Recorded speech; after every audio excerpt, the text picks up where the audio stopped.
Hello मेरे प्यारे student, आज मैं आप लोग को एक और भी बढ़िया सा टॉपिक, जैसा कि हम लोग कपलिंग में थे डियर, है ना।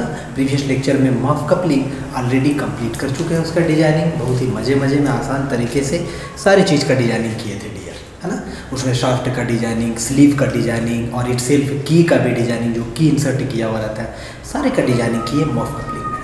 अब नेक्स्ट जो कपलिंग आपको बताए थे कि नेक्स्ट जो कपलिंग होगा वो हम लोग रिजिड फ्लैंज कपलिंग का डिज़ाइन करेंगे, यानी फ्लैंज रिजिड कपलिंग या रिजिड फ्लैंज कपलिंग का डिज़ाइन।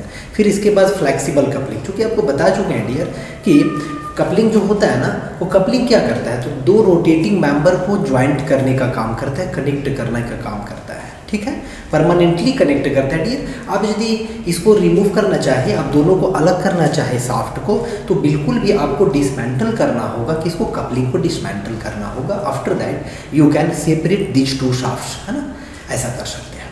तो उसमें हम आपको ये भी बताए थे कि कपलिंग दो टाइप का होता है ना। फर्स्ट टाइप जो होता है उसका नाम है आपका रिजिड टाइप कपलिंग, और सेकेंड टाइप जो होता है उसका नाम है फ्लेक्सिबल कपलिंग।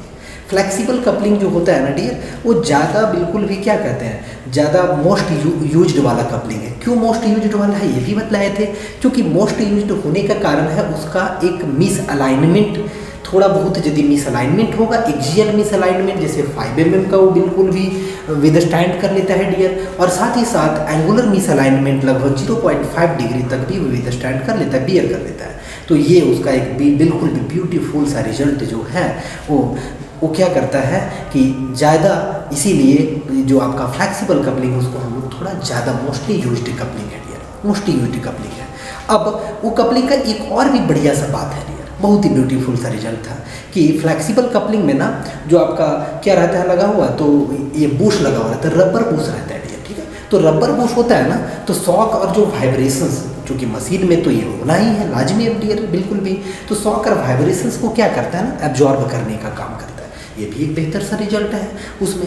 लेकिन यही यदि हम बात करते थे ना रिजिड टाइप कपलिंग का, तो रिजिड टाइप कपलिंग में क्या था कि बिल्कुल भी फ्री होना चाहिए, free from shock and vibrations. वहीं पे आप बिल्कुल भी यूज कर सकते हैं रिजिड टाइप कपलिंग। और इसका सबसे बड़ा डिसएडवांटेज है डियर कि रिजिड टाइप कपलिंग जो है हम वहीं पे यूज करेंगे जहाँ पे जो शाफ्ट होगा, जो दोनों रोटेटिंग शाफ्ट होगा, वो दोनों 100% यानी कि परफेक्ट अलाइन होना चाहिए, परफेक्टली अलाइन, है ना। तो अभी जो हम लोग पढ़ेंगे डिजाइनिंग, उसका थोड़ा बेसिक समझ लेते हैं। वो डिजाइनिंग कैसे इसका, तो आपका रिजिड फ्लैंज कपलिंग का डिजाइनिंग है, rigid flange coupling, rigid flange coupling,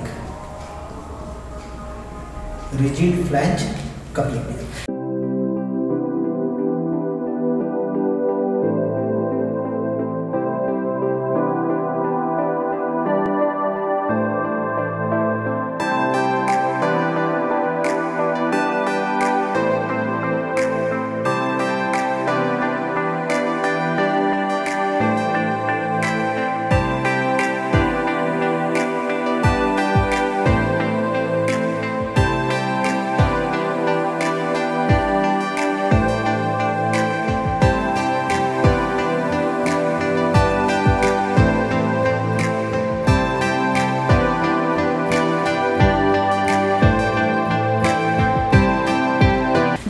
rigid flange coupling, नाम से पता चल रहा है कपलिंग कैसा है, तो रिजिड है, नाम भी लगा हुआ डियर रिजिड, मतलब ये there is no bush is used in this coupling, ठीक है। कोई बुश यूज नहीं करेंगे हम लोग। बुश कहाँ पे होता है, तो जो दोनों फ्लैंजेज को कनेक्ट करने के लिए, दोनों फ्लैंजेज को एक साथ रखे कनेक्ट करके, तो उसके लिए बोल्ट का यूज करते हैं डियर, है ना। 4, 5, 6 इस टाइप से बोल्ट होता है, कैसे कैसे बोल्ट होता है हम पढ़ेंगे, बताएंगे आगे। तो बोल्ट का यूज करते हैं ना, तो बोल्ट जो यूज करते हैं उसमें क्या लगाते हैं, बोल्ट के ऊपर में बिल्कुल भी आपका क्या रहता है, बूश रहता है, जो कि रबर का बूश होता है, जो एब्जॉर्ब कर लेता है यदि शॉक होगा मशीन में या फिर वाइब्रेशंस होगा, ठीक है। और वही बूश ही जो है वो थोड़ा बहुत जो है, जैसे 0.5 अभी आपको बताया था डियर कि मिस अलाइनमेंट भी एंगुलर होगा तो उसको भी बिल्कुल भी वो बियर कर लेता है, विदस्टैंड कर लेता है। तो ये है देखिए, लेकिन ये जो कपलिंग है, क्योंकि इसके बाद जो है ना डियर, वो नेक्स्ट लेक्चर में एक्चुअली में होगा, क्योंकि लेक्चर ये एक लेक्चर में हम लोग कंप्लीट करेंगे, इसमें रिजिड फ्लैंज कपलिंग का डिजाइन कंप्लीट करेंगे। फिर हम लोग नेक्स्ट में जाएंगे जिसमें फ्लेक्सिबल कपलिंग बताएंगे, जिसे फ्लेक्सिबल कपलिंग का डिजाइन कंप्लीट करेंगे डियर, ठीक। तो इस पे आते हैं रिजिड फ्लैंज कपलिंग में। तो क्या होगा रिजिड फ्लैंज कपलिंग में? ये कैसा कपलिंग है? It is a type of rigid coupling. आप बोल सकते हैं कि नाम से ही पता चल रहा है it is a type of rigid coupling. आप कह सकते हैं कि sir it is a type of rigid coupling. It is a type of rigid coupling. ये रिजिड कपलिंग का टाइप है ना।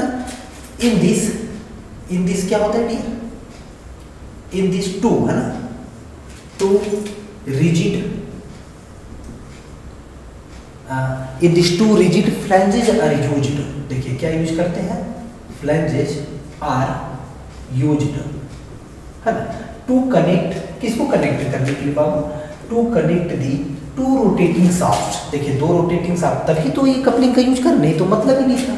To rotating shaft, two rotating shaft as shown. देखिए जैसे कि हम डायग्राम में आपको ना बतलाते हैं कि दो रिजिड जो फ्लैंजेज है वो क्या होता है, इसमें दो रिजिड फ्लैंजेज यूज करेंगे। तो कैसे होता है कि हम यदि डायग्राम बनाए तो देखिए आप, ये आपका क्या है? रिजिड टाइप फ्लैंज कपलिंग है डियर। ये रिजिड टाइप फ्लैंज कपलिंग है। इसमें देखिए क्या हो रहा है, तो आपका देखिए ये जो दोनों है ना डियर, ये दोनों बोल्ट लगा हुआ है, ठीक है। और ये एक शाफ्ट जो है इधर जो नजर आ रहा है डियर, इसका नाम होगा ड्राइविंग शाफ्ट। ड्राइविंग शाफ्ट होगा, ठीक है। ये ड्राइविंग शाफ्ट है। और ये कैसा शाफ्ट है? तो ये आपका ड्रिवन शाफ्ट है। ये ड्रिवन शाफ्ट है, एक ड्राइविंग शाफ्ट और एक ड्रिवन शाफ्ट। इसमें इसका सबसे बड़ा डिसएडवांटेज है आपका, यदि इसका ड्रॉबैक का है तो ड्रॉबैक इसका क्या है?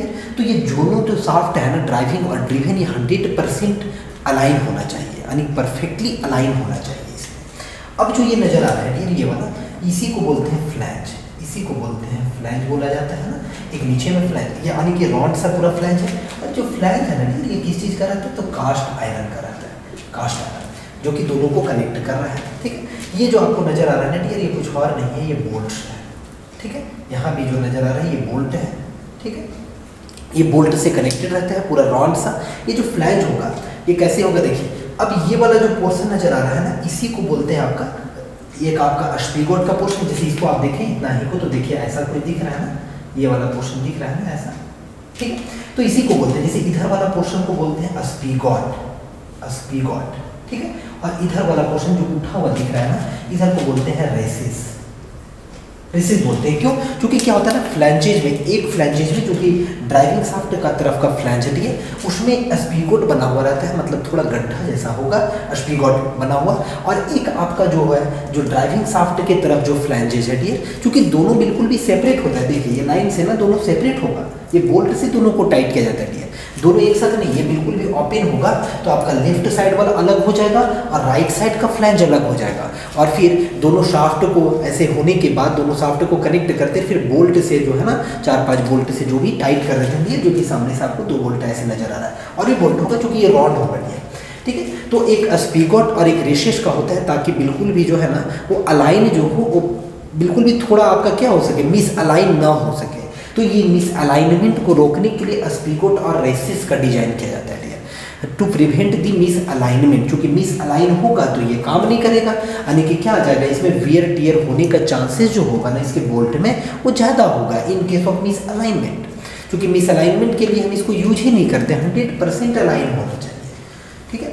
अब देखिए अब इसको ये तो आपका फ्लैंज हो गया। इसका जब डिजाइन करेंगे तो और भी बिल्कुल भी हर एक पैरामीटर के बारे में जिक्र करेंगे। जैसे ये इसका ना बॉस होता है, इसको यदि बात करेंगे तो फ्लैंज का पूरा पोर्शन हो गया। तो ये है बॉस ऑफ फ्लैंज है, ये बॉस ऑफ फ्लैंज है। जो यहाँ तक का पोर्शन है ना ये बॉस ऑफ फ्लैंज कहलाता है, फ्लैंज का बॉस, ठीक है। और ये तो आपका सॉफ्ट नजर आ ही रहा है, इतना बात आप समझ रहे हैं। फ्लैंज किससे बना होता है? तो कास्ट आयरन से बना हुआ होता है। यदि पावर ट्रांसमिशन का बात करें कि पावर आखिर कैसे ट्रांसमिट होता होगा, तो देखिए पावर कैसे ट्रांसमिट होता है ना। This two flanges are connected by using the bolts. ये बात याद रखिएगा कि दिस टू, यानी कि दिस टू का मतलब क्या होगा? लेफ्ट एंड राइट, ठीक है, लेफ्ट एंड राइट। इधर से अलग से लिख रहे हैं, इधर समझिएगा। दिस टू फ्लैंजेस यानी कि left and right, this two flanges are connected by using bolts, ठीक है। नट एंड बोल्ट्स यूज करके बिल्कुल ही इसको कनेक्ट किया जाता है दोनों फ्लैंज को। और फिर जब पावर का बात करें कि पावर आखिर कैसे ट्रांसमिट होगा, तो पावर ट्रांसमिट के बारे में आप नीचे में लिखिएगा डियर, हम यहीं पे लिख दे रहे हैं ताकि आपको दिखते रहे। पावर ट्रांसमिशन का बात करें तो आप बोलिएगा सबसे पहले सर हमारे पास पावर जो होगा ना वो ड्राइविंग शाफ्ट के पास होगा। तो ड्राइविंग शाफ्ट जो है वो आपको सबसे पहले पावर ट्रांसमिट किस में करेगा, तो लेफ्ट साइड का फ्लैंज में करेगा। लेकिन उससे पहले ध्यान दीजिए एक चीज़ और भी हम बना देते हैं डियर, ठीक है। जो यहाँ पे एक क्या होगा आपका एक की इंसर्ट किया हुआ रहेगा डियर, देखिए यहाँ पे जो एक होगा ना एक की इंसर्ट किया हुआ रहेगा, देखिए ये की है डियर, ये की इंसर्ट किया हुआ रहेगा, यानी कि लेफ्ट शाफ्ट की तरफ यानी ड्राइविंग शाफ्ट के लिए अलग की होगा और ड्रिविंग शाफ्ट के लिए भी डियर सेपरेटली अलग सा की होता है। देखिए यहाँ पे कीवेज बना हुआ रहेगा और एक यहाँ पे की रहेगा, ठीक है। दोनों को समझिएगा, ये आपका की है डियर, यहाँ पे जो रेड से दिखा है ये भी आपका क्या है डियर, की है, ठीक है। दोनों की है, क्योंकि ये की क्या कर रहा है तो लेफ्ट शाफ्ट को बिल्कुल भी बॉस ऑफ फ्लैंज के साथ कनेक्ट कर रहा है ना। और बॉस ऑफ फ्लैंज जो है वो लेफ्ट का इधर वाला का होगा, इधर भी बॉस होगा डियर, तो इधर बॉस किसका होगा, राइट फ्लैंज का होगा, तो लिखने की जरूरत नहीं है ना। तो ये की जो है ये शाफ्ट को राइट साइड के फ्लैंज के बॉस के साथ कनेक्ट कर रहा है डियर, क्लियरली समझिएगा। ये जो की है बिल्कुल भी इधर लेफ्ट साइड में वो लेफ्ट को कनेक्ट कर रहा है सारी चीज़ों को, और राइट साइड का जो की है वो राइट पोर्शन को कनेक्ट कर रहा है, और बोल्ट जो यूज किए गए हैं उसके बाद वो दोनों फ्लैंजेस को कनेक्ट कर रहा है, ठीक है। तो की है, तो सबसे पहले पावर ट्रांसमिशन का बात करें तो आप कहेंगे sir power is transmitted from driving shaft to left flange by means of, है ना, या थ्रू लेफ्ट की। देखिए कैसे लिखेंगे, द पावर इज ट्रांसमिटेड, है ना, द पावर इज ट्रांसमिटेड, है ना, the power is transmitted from driving shaft, ये बात समझिएगा क्या, from driving shaft to left flange by using left key, है ना, left key by using left key and further it is transmitted to, किधर transmit किया जाता है dear, it is transmitted to यहाँ पे पहुंच गया है, तो it is transmitted to right, है ना, it is transmitted to right flange by bolts, देखिए यहाँ पे बोल्ट्स है ना, right flange by bolts. So finally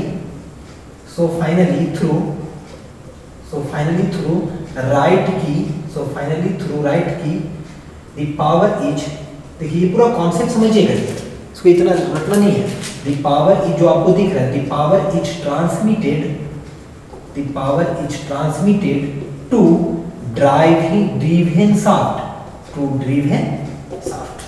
चलिए बात समझ में आ रहा है क्या लिखे, तो कुछ भी नहीं, देखिए सबसे पहले क्या लिखा, the power is transmitted from driving shaft to left flange, जो कास्ट आयरन का बना हुआ है, left flange by left key, है ना। अब उसके बाद क्या होगा, एंड फर्दर क्या हुआ, it is transmitted to right flange by bolts. अब बोल्ट के थ्रू कनेक्ट नहीं होगा तो रिलेटिव मोशन कर जाएगा, पावर ट्रांसमिट ही नहीं होगा, तो यहाँ से किस में चला गया डियर, राइट फ्लैंज में चला गया। और राइट फ्लैंज से अब ड्रिवन शाफ्ट में कैसे आएगा, तो बाय राइट की, वही लिखे ना, देखिए right flange by bolts, so finally through right की the power is transmitted to driven shaft, यानी कि इस तरह से फाइनली अब बातें करें तो ड्राइविंग शाफ्ट से पावर ड्रिवन में चला गया।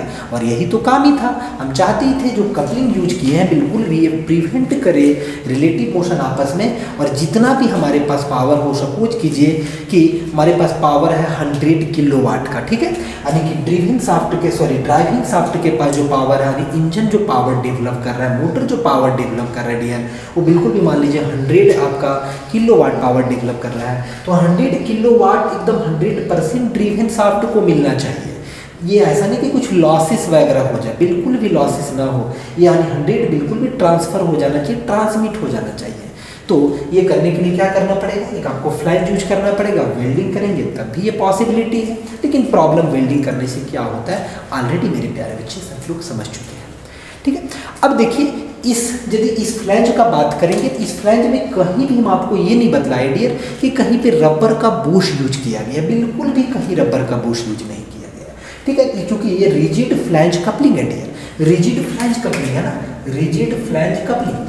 तो रिजिड फ्लैंज कपलिंग में there is no rubber bush dear, there is no rubber bush. जब रबर बुश नहीं होगा तो यहाँ से यदि इस फ्लैंज कपलिंग का यदि बात करें, आपको हम ऐसे ही बता देते ऑरली, अब चीज़ों को लिख लेंगे डियर अपने कॉपी में, ठीक है। यदि इसका एडवांटेज का बात करें, मेरे साथ आप समझते जाइए, एडवांटेज, तो एडवांटेज भी हर एक चीज़ का होता है। एडवांटेज क्या होगा, तो इसका जो एडवांटेज होगा ना, ये सिंपल इन कंस्ट्रक्शन होता है, इसका जो कॉस्ट जो होता है ना, वो बिल्कुल भी फ्लैक्सिबल कपलिंग के कंपैरिजन में कम होता है डियर, है ना। इसका कंस्ट्रक्शन, मैन्युफैक्चरिंग और डिजाइन जो होता है वो सिंपल होता है डियर, ये इसका एडवांटेज हो गया, ठीक है। और ये कॉस्टली भी ज़्यादा नहीं होता है, ये इसका एडवांटेज हो गया डियर, बिल्कुल। तो ये बहुत बड़ा एडवांटेज हो गया, लेकिन इसका उतना ही ज़्यादा डिसएडवांटेज है डियर। डिसएडवांटेज क्या होगा, तो डिसएडवांटेज में आप लिखेंगे कि, डिसएडवांटेज में क्या लिखेंगे, तो it is not used in case of miss aligned shaft, है ना। मिस अलाइंड शाफ्ट के केस में इसको यूज नहीं करेंगे बिल्कुल भी। It is only used in case of perfect aligned shaft, perfect aligned shaft ये तो इसका हो गया, तो ये मिस अलाइन में नहीं होगा। और भी अगला एडवांटेज है ना, क्या लिखेंगे, तो इसको हम वहीं पे यूज कर सकते हैं। It is only used where the shaft is free from vibrations and shock, या machine is free from vibrations and shock और वाइब्रेशन से जो मशीन जहाँ फ्री होगा बिल्कुल भी, वहीं पे यूज कर सकते हैं। It means it can not be used in any cause, है ना, where the vibrations and shock develops, clear है। जहाँ पे भी वैसा होता है वहाँ पे यूज नहीं करेंगे, यानी कि वाइब्रेशंस और शॉक जो मशीन में होगा, जो शाफ्ट में होगा, वहाँ इसको यूज नहीं कर पाएंगे। यदि आप यूज कर लेते हैं तो क्या होगा, इसका फेल्योर का चांसेस जो होगा डियर वो ज़्यादा होगा। तो एडवांटेज भी आप देख ले, डिसएडवांटेज। तो अब ये जो ब्यूटीफुल सा जो डायग्राम दिख रहा है, इसको क्यों ना अब हम लोग डिजाइन इसका कर ले। डिजाइनिंग का मतलब क्या होता है डियर, मशीन डिजाइन में आप चीज़ों को समझ चुके हैं स्टार्टिंग लेक्चर से मेरा। डिजाइनिंग का मतलब होता है कि आप सर हमको बताइए कि ये सब जो चीज़ों हैं उसका फेल्योर कहाँ पे हो सकता है। बोल्ट का फेल्योर के बारे में बताइए, फ्लैंजेस का फेल्योर के बारे में बताइए, इट सिर्फ हमारा जो शाफ्ट है वो शाफ्ट का फेल्योर के बारे में बताइए, या शाफ्ट का डायमेंशंस कैसे, how to find the dimensions of shaft, है ना। या फिर की का डिजाइन कीजिए, क्योंकि यहाँ पे जो नजर आ रहा है डियर, जैसे की का डिजाइन करेंगे तो की का फेल्योर तो आप पढ़ ही चुके हैं पहले भी, कपलिंग से पहले ही, कि दो ही तरीके से होता है, या तो शियर फेल्योर डियर, या तो क्रशिंग फेल्योर। शियर फेल्योर में होता है आपका 2mt डिवाइडेड बाय dBl, और क्रशिंग फेल्योर में होता है 4mt डिवाइडेड बाय क्या, 4mt डिवाइडेड बाय dTl। सारी चीज़ को हम आपको रिकॉल करा रहे थे, तो चीज़ों को आप कंप्लीट ऑलरेडी कर चुके हैं, यानी कि सारी का डिजाइन करना है। तो सी डियर, अब हम लोग देखने जा रहे हैं, बिल्कुल भी मज़े मज़े में एकदम, जितने भी बच्चे हैं हमारे वो एकदम मुस्कुरा जाएंगे, ठीक है, क्योंकि अब एक बहुत ही बेहतर सा टॉपिक का डिजाइन करेंगे। तो सारी चीज़ आप स्ट्रेस ये सब के बारे में और भी आप इम्प्रूव कर लें अपना नॉलेज यहाँ से डियर। चलिए let's see dear, designing of rigid type flange coupling dear. This is your rigid type flange coupling dear, rigid type flange coupling, जिसका भी आपको बताए थे कि अब इसका डिजाइनिंग करेंगे dear. Rigid type flange coupling, rigid में क्या disadvantage, each and every process बिल्कुल भी आपको मजे मजे में क्लियर किए हैं। अब हम उसी टाइप से जो है वो rigid type flange coupling complete design करेंगे। क्योंकि देखिए designing of rigid type flange coupling, ये डिज़ाइन जब कंप्लीट हो जाएगा तो बिल्कुल भी इसी डिज़ाइन पे बेस्ड होता है, थोड़ा सा सिर्फ फ़र्क है। और उसमें आपका क्या होगा कि जो बोल्ट लगा रहेगा ना, तो बोल्ट में क्या होगा कि बोल्ट के पेरिफेरी में बिल्कुल भी एक बुश इंसर्ट कर दिया जाता है, ताकि वो शॉक और वाइब्रेशंस को ऑब्जर्व कर सके। ये रिजिड फ्लैंज कपलिंग है। चलिए तो देखिए ये डायग्राम आपको दिख रहा है जैसा कि बोर्ड पे बिल्कुल भी, इसको आपको कॉपी में एकदम ऐसे ही हूबहू बनाना है, सुंदर तरीके से बनाना है जैसे बनाया है। अब इसमें जो आपको नज़र आ रहा है वो सबसे पहले इसमें जो भी पैरामीटर्स है उसको हम लोग लिखें। तो सबसे पहला पैरामीटर आपका होगा डियर डी, है ना, लेट, ठीक है, लेट डी। तो डी क्या है यहाँ पे, साफ आपको क्लियर दिख रहा है डी। आप कहेंगे कि sir diameter of shaft, D is nothing but it is the diameter of shaft. सारे वैल्यू को आप mm में ले सकते हैं, है ना, डायमीटर ऑफ शाफ्ट चलिए mm में लेंगे। इस पर बेस्ड न्यूमेरिकल वगैरह भी हम लोग करेंगे डियर नेक्स्ट लेक्चर में। अब डी के बाद जो आपको नजर आ रहा है डियर, अगला वो डी नजर आ रहा है, यानी कैपिटल डी। तो कैपिटल डी देखिए क्या क्या है। तो ये जो आपका है ना डियर, ये इसको बोलते हैं हब, इसको बोलते हैं हब, HUB हब, या फिर इसी को बोला जाता है डियर बॉस, ठीक है। ये जो आपका है दिस वन इज योर, ये क्या है ड्राइविंग, ठीक है। ये क्या है आपका, तो ये है आपका, पहले भी हम आपको बता चुके हैं कि ड्राइविंग और ड्रिवन को ही जो कनेक्ट करेगा, तो ये ड्राइविंग शाफ्ट है और this one is your driven shaft, driven shaft. ये जो नज़र आ रहा है डियर, ये बिल्कुल भी की है, कुछ और नहीं है। और यहाँ भी एक नज़र आ रहा है, ये भी क्या है डियर, दोनों शाफ्ट में अलग अलग की यूज किया जाता है, तो की है डियर। और ये जो आपको क्लियरली दिख रहा है डियर, आप देखिए ब्लू से लिख देते हैं, ये क्या है आपका डियर, बोल्ट है ना, ये बोल्ट है डियर। जो बोल्ट क्या होता है ना, जैसे कि आपका जो बोल्ट यूज करते हैं वो लगभग 3, 4, 6 ऐसे 3 बोल्ट यूज करेंगे, 4 बोल्ट या 6 बोल्ट कैसे यूज करते हैं, क्या पैरामीटर होता है उसको भी लिखेंगे। बिल्कुल भी आप जानते हैं कि इसमें फ्लैंज जो होता है, एक लेफ्ट फ्लैंज होता है और एक राइट फ्लैंज होता है ना। रेसेस वगैरह होते हैं, रेसेस एंड स्पीकोट जो यहाँ पे आपको दिख रहा है ना, ताकि बिल्कुल भी अलाइन रखे, दोनों इंसर्ट जो हो ना वो बिल्कुल सही तरीके से, इसीलिए रेसेस बनाया जाता है। तो चलिए पैरामीटर से पे आते हैं। डी जो आपका है कैपिटल डी, जो आपको क्लियरली दिख रहा है, तो जैसा कि हब बोले तो आप कह सकते हैं क्या कि capital D is nothing but, यानी कि हब जो है शाफ्ट से जुड़ा है, वो किसके थ्रू जुड़ा है, तो की के थ्रू जुड़ा है डियर। और यही चीज़ तो हम पहले से ही पढ़ते आ रहे हैं। तो ये जो है ये ऑट साइड डायमीटर है कि नहीं है, तो आप कहेंगे ऑट साइड डाया ऑफ किसका, बॉस का। बॉस का ऑट साइड डाया है डी, ठीक है। अब एक दो बात और रखिएगा डियर, डी का एक इंपेरिकल रिलेशंस होता है, जो कि डी होता है आपका डियर 2D के बराबर, 2D। डी वहाँ पे क्या है, स्मॉल डी शाफ्ट डाया। अब देखिए आपका और भी होता है डियर, D1 यहाँ पे आपको नजर आ रहा है ना, D1 देखिए कहाँ पे है, तो D1 देखिए बोल्ट का, बोल्ट से दिख रहा है ना D1 क्लियरली।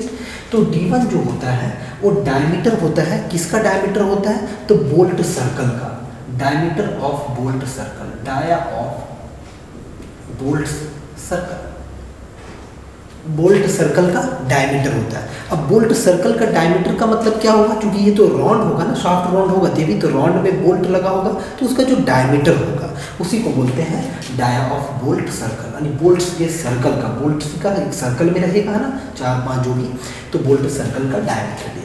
अब इसका भी एक इंपेरिकल रिलेशन होता है डियर, लगभग ये जो होता है ना, ये बनाया जाता है 3 × D के बराबर, ठीक है। ये सब चीज़ें आप यूज करेंगे बाद में हम लोग। देखिए एक आपको नजर आ रहा है डियर D2 लास्ट में, तो D2 क्या है, आप कहेंगे क्लियरली कि ये है ऑट साइड डाया, एकदम सबसे बड़ा ऑट साइड डाया ऑफ किसका, ऑफ फ्लैंज। फ्लैंज का जो है वो ऑट साइड डायमीटर है, ये भी mm में वगैरह में होगा है ना, ये भी किस में होगा, mm में ही होगा, तो ऑट साइड डायमीटर है। जब ये ऑट साइड डायमीटर है डियर, इसका भी कुछ रिलेशन होता है, जो होता है capital D2 is equal to जो होता है ना डियर, वो होता है 4D प्लस। देखिए 4D प्लस क्यों, क्योंकि 4D प्लस यहाँ पे एक T1 नजर आ रहा है डियर आपको, तो वैसे ही नीचे भी T1 होगा। और T1 जो है आपका T1 वो रिंग एक रिंग होता है डियर, देखिए यहाँ पे लिख भी लेते हैं, ये जो नजर आ रहा है ना, ये आपका प्रोटेक्टेड रिंग है, ये प्रोटेक्टेड रिंग है, प्रोटेक्टेड रिंग, क्योंकि इससे पहले जो डायग्राम बनाया था ना डियर वो अनप्रोटेक्टेड टाइप का था। अब यहाँ पे लिख लेते हैं, जो डिजाइन हम लोग करने जा रहे हैं ना, ये प्रोटेक्टेड रिंग का है, प्रोटेक्टेड रिंग। अब कहिएगा सर ये प्रोटेक्टेड मतलब क्या हो, प्रोटेक्ट करना मतलब होता है बचाव करना।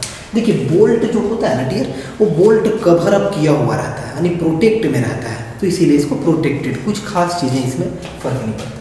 तो यहाँ पे आपको जोड़ना ही पड़ेगा, यानी कि 4D प्लस कितना हो जाएगा, तो आप कहेंगे कि सर 2T1 को जोड़ दीजिए, क्योंकि यहाँ भी T1 और वहाँ भी T1, यानी 2T1। कभी कभार 4D की इज इक्वल टू ही लिया जाता है। और भी देखिए एक T नजर आ रहा है डियर आपको, T देखिए ऊपर में ना T क्या है, तो देखिए T जो है वो थिकनेस है आपका, ठीक है, क्योंकि ये नहीं समझेंगे तो आप डिजाइन नहीं कर पाएंगे। थिकनेस किसका है, तो थिकनेस ऑफ फ्लैंज है ना, फ्लैंजेस का थिकनेस है डियर, दोनों तरफ। देखिए यहाँ पे T है, उस साइड में भी वही होगा, बिल्कुल ही, यहाँ पे T है तो T होगा, TP है तो TP होगा, ऐसा, ठीक है। चलिए इतना हो गया T1 के बारे में हो गया। अब T1 भी लिख ही देते हैं डियर, तो T1 क्या होगा, तो T1 आपका है thickness of protected ring, thickness of protected ring. Protected ring का क्या है ये, तो थिकनेस है, कि रिंग का कितना थिकनेस है वो T1 है। जरूरत नहीं भी पड़ेगा आपको ये डिजाइनिंग करने में। और भी देखिए पैरामीटर और भी क्या नजर आ रहा है, चलिए एक दो और भी नजर आ रहा है, जैसे एक LH नजर आ रहा है डियर, LH। तो LH क्या है आपका, तो लेंथ है डियर, लेंथ ऑफ, जैसे यहाँ पे की वगैरह का पैरामीटर नहीं लिखेंगे, जब की का डिजाइन करेंगे तो वहाँ पे हम बिल्कुल भी जैसा पहले की का डिजाइन किया ना मेरे प्यारे बच्चे कि लेंथ के लिए एल यूज किया, वैसा ही यहाँ पे भी यूज कर लेंगे बिल्कुल भी, और विड्थ के लिए पी, और थिकनेस के लिए आपका वहाँ यहाँ पे क्या है कि आपका की के लिए जब यूज करेंगे तो थोड़ा सा थिकनेस वगैरह को चेंज कर देंगे, है ना। क्या चेंज करेंगे, क्या करेंगे, वहाँ पे आपको हम बताएंगे कि क्या होगा। जब की का डिजाइन करेंगे वहाँ पे आपको बिल्कुल भी बगल में डायमेंशन लिख देंगे। तो लेंथ ऑफ देखिए एच मतलब हब, तो लेंथ ऑफ क्या लिख देंगे, लेंथ ऑफ हब, हब का ये लेंथ है लेंथ ऑफ हब। और एक बात और भी, एक दो बात होता है कि जितना लेंथ ऑफ हब होगा ना वो लेंथ ऑफ की के बराबर होगा। ये बात तो आप समझ ही सकते हैं कि जितना हब होगा यानी लेंथ ऑफ की भी यदि बात करें तो यही होगा डियर, कोई फर्क नहीं पड़ेगा, एक ही चीज़ होगा। और लेंथ ऑफ हब का जो है ना एल एच का वैल्यू वो देखिए यहाँ पे ध्यान से, तो लिखा हुआ है 1.5 इंटू डी। ये एक रिलेशन है, जितना भी रेट से लिखे हैं सारा इंपीरिकल रिलेशन। और भी चीज़ें आएगा उसको बताते जाएंगे। देखिए और भी है एक दो और भी, वो भी इंपॉर्टेंट है। देखिए D1 एक है, तो D1 क्या है, तो देखिए D1 जो है आपका, इसको हम लोग बोलेंगे नॉमिनल डाया बोल सकते हैं, नॉमिनल है ना, नॉमिनल या फिर ब्रैकेट में लिख देते हैं कोर, ठीक है, नॉमिनल या कोर डाया ऑफ किसका, डाया मतलब डायमीटर ऑफ बोल्ट, बोल्ट्स का ये नॉमिनल डाया, क्योंकि ना ही एक्सटर्नल लेते हैं ना ही इंटरनल, एक्सटर्नल और इंटरनल के बीच में लिया जाता है, इसलिए नॉमिनल इसको बोला जाता है। जब बोल्ट के केस में आप चीज़ों को करेंगे तो बोल्ट में क्या होता है, थ्रेड बना होता है ना, एक्सटर्नल थ्रेड बना होता है, नट में इंटरनल थ्रेड्स बने होते हैं। तो ये पैरामीटर से वगैरह आप देख लीजिए बढ़िया से, है ना। अब पैरामीटर से के बाद जो है डिजाइनिंग को हम लोग स्टार्ट करते हैं। डिजाइनिंग स्टार्ट करते हैं यहाँ से, तो डिजाइनिंग स्टार्ट करेंगे जैसे सबसे पहले कहाँ से, सबसे पहले जो है बिल्कुल भी वो ट्रांसमिशन जो साफ्ट है वो ट्रांसमिशन साफ्ट से स्टार्ट करेंगे। अब जब न्यूमेरिकल सॉल्व करेंगे तो उस कंडीशन में ना पावर कितना ट्रांसमिट करना है ड्राइविंग साफ्ट में, मतलब कहने मतलब इंजन कितना डेवलप कर रहा है ये आपको गिवन होता है। तो जब पावर गिवन होगा तो वहाँ से आप टॉर्क फाइंड कर लेंगे, और टॉर्क के बेसिस पे क्या फाइंड कर लेंगे आप, तो टॉर्क के बेसिस पे अगेन फिर आप फाइंड कर लेंगे कि डायमीटर ऑफ शाफ्ट कितना होगा। अब जानते हैं कि टॉर्क का फॉर्मूला होता है ना, ये टॉ इज इक्वल टू, आप जानते हैं है ना, टॉ इज इक्वल टू, तो वहाँ से उस फॉर्मूले के बेसिस पे आप फाइंड कर लेंगे डियर। तो चलिए अब करते हैं डिजाइनिंग ऑफ किसका डियर, डिजाइनिंग ऑफ सबसे पहले शाफ्ट का, तो इसको मिटा देते हैं, डिजाइनिंग ऑफ शाफ्ट करते हैं। डिजाइनिंग ऑफ शाफ्ट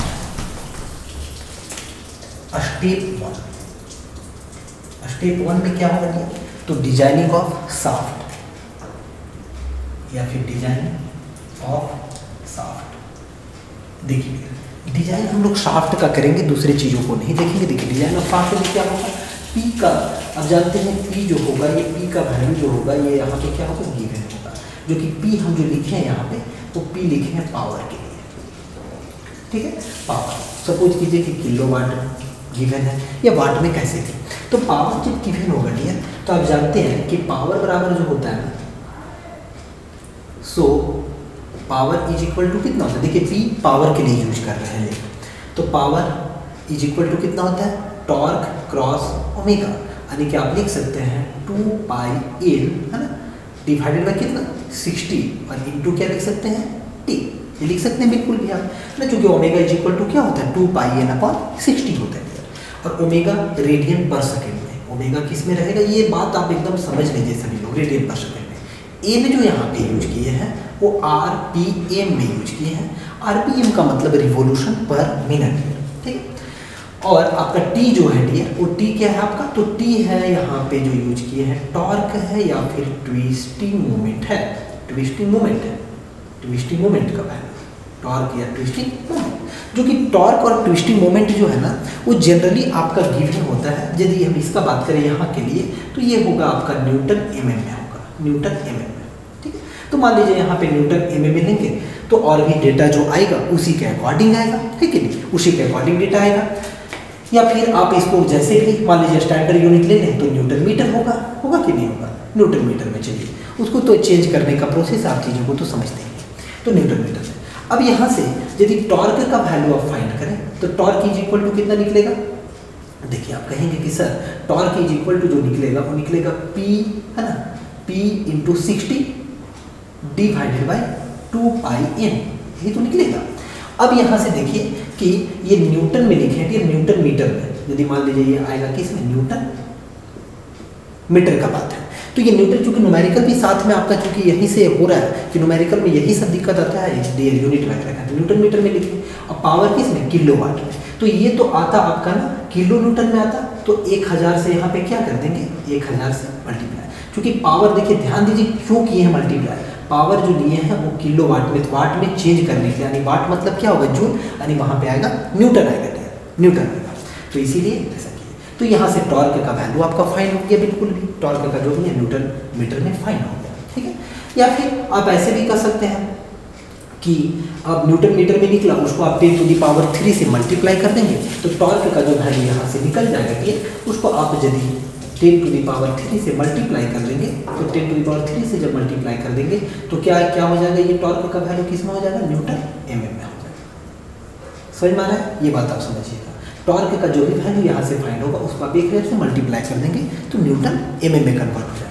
अब चलिए टॉर्क का वैल्यू जो है ना आप फाइंड कर लिए, इतना बात आप समझ गए कि टॉर्क का वैल्यू हम बिल्कुल भी फाइंड कर लिया है ना अच्छे से। अब टॉर्क का वैल्यू जैसे आपका फाइंड हो जाता है, अब क्या करेंगे, देखिए साफ्ट है डियर, तो साफ्ट में क्या होगा, साफ्ट में बिल्कुल भी आप टॉर्क का फार्मूला लगाएंगे, है ना। देखिए यही तो होता है, वी नो बहुत पहले चल रहा है, आप साफ्ट ही पढ़ाए हैं, वी नो टी या फिर mt, इसी को बोलते हैं ट्विस्टिंग मोमेंट। कितना होता है, तो π/16, ठीक है, π/16 d³ इंटू क्या होगा, टॉ, यही तो फॉर्मूला होता है डियर, ठीक है। ये कहाँ से आया फॉर्मूला, तो अब प्योर टॉर्सन से आया, प्योर टॉर्सन का क्या होता है formula, τ/r is equal to कितना, इज इक्वल टू आपका होता है इज इक्वल टू T/J, यही तो होता है। यहाँ से आप यदि टॉर्क इज इक्वल टू निकालते, टॉर्क इज इक्वल टू कितना होता है, तो J/r इंटू टॉ, है ना। और J/r का यदि आप वैल्यू निकालते डियर, तो J का वैल्यू होता है πd4, है ना। देखिए यहाँ पे क्या होता है, πd4/32 और इंटू r का वैल्यू होगा d/2 इंटू टॉ, तो ये निकल करके कितना आएगा, तो πd³/16 ही तो आएगा, है ना, 16 आएगा, चूंकि एक डी से कटेगा और ये क्या हो जाएगा, टॉ। तो ये वैल्यू आपको पहले भी निकाले, यहाँ भी हम ऐसे दिखा दिया आपका प्योर टॉर्सन से। तो यहाँ से टॉर्क का वैल्यू, अब ये जो टॉर्क का वैल्यू है जिसके अकॉर्डिंग आप पुट करेंगे, यदि टॉर्क का वैल्यू को आप न्यूटन mm में पुट करेंगे, ध्यान दीजिएगा, यदि आप न्यूटन mm में पुट करेंगे तो जो डायमीटर का वैल्यू निकलेगा वो बिल्कुल ही सारे यूनिट को हम यहाँ पे लिख देते हैं डियर।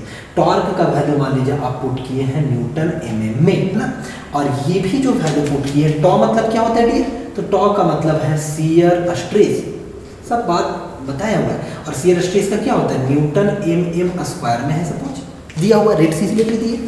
तो यहाँ से जो डायमीटर का value from this equation can find out the easily find out the diameter of the shaft, और डायमीटर ऑफ द शाफ्ट जो निकलेगा वो किस में निकलेगा डियर, mm में निकलेगा, है ना। mm में देखिए सारे यूनिट का ध्यान दीजिए, ये भी mm में है, न्यूटन mm में लिए हैं, और टॉ का वैल्यू, सॉरी यहाँ टॉ का जो वैल्यू इट्स न्यूटन पर mm² में ही गिवन है dear.